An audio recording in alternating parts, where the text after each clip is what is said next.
This is the second in a series of 4 Advent meditations. This one is titled Saying Yes to God. It's such a simple word. Yes. We say it constantly each day when we're asked a question, when we're asked to do a task, when we're invited to a gathering. We don't think really much about it in the normal affairs of life. But there are other times when the word yes is fraught with meaning and possibility. There is the unexpected scholarship offer from a college. There is the job offer that opens the door to a career. There is the love of your life to whom you want to commit. In these cases, saying yes changes so many things. It unlocks a turn of events never to be repeated or undone.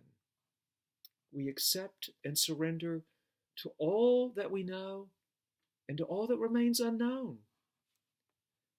But there is even a weightier yes, one freighted with unknowns, yet suffused with joy.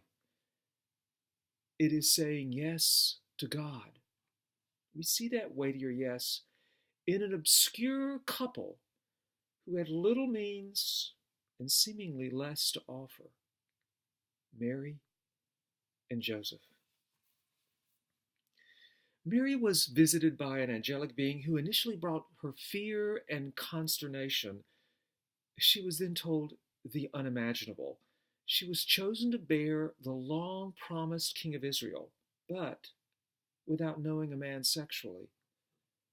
We cannot even begin to imagine the host of questions that plagued her, nor the gaping unknowns that confused her. What we do know is that she said yes to God. Here is how the Gospel of Luke puts it. I am the Lord's servant, Mary said. May it be done to me according to your word. And then there was Joseph. He found out about Mary's pregnancy. We can only imagine the conversations between them. Mary probably pleaded with Joseph to accept the story that she had been told. Did he believe her? Well, apparently not, because he planned to divorce her secretly.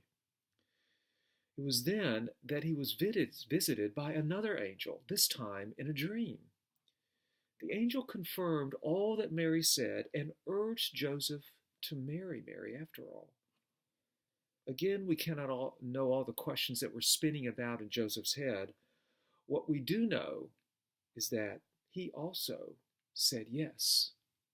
Listen to how the Gospel of Matthew puts it.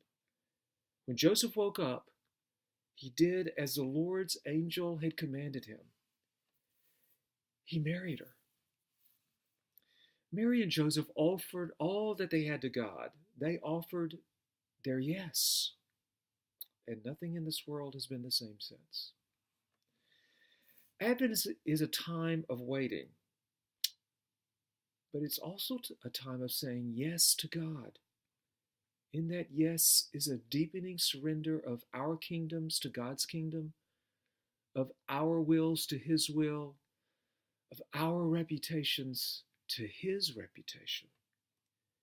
In that surrender, a man finds neither defeat nor weakness.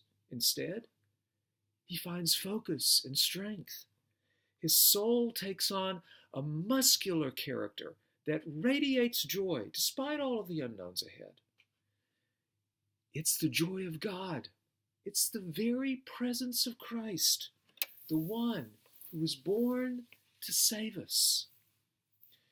But even more important than saying yes to God is remembering what He has done for you. He has said yes to you. Here's how Paul puts it in 1 Corinthians. For every one of God's promises is yes in Christ. He is for you, not against you. He is with you, not absent from you. This is the Christmas message.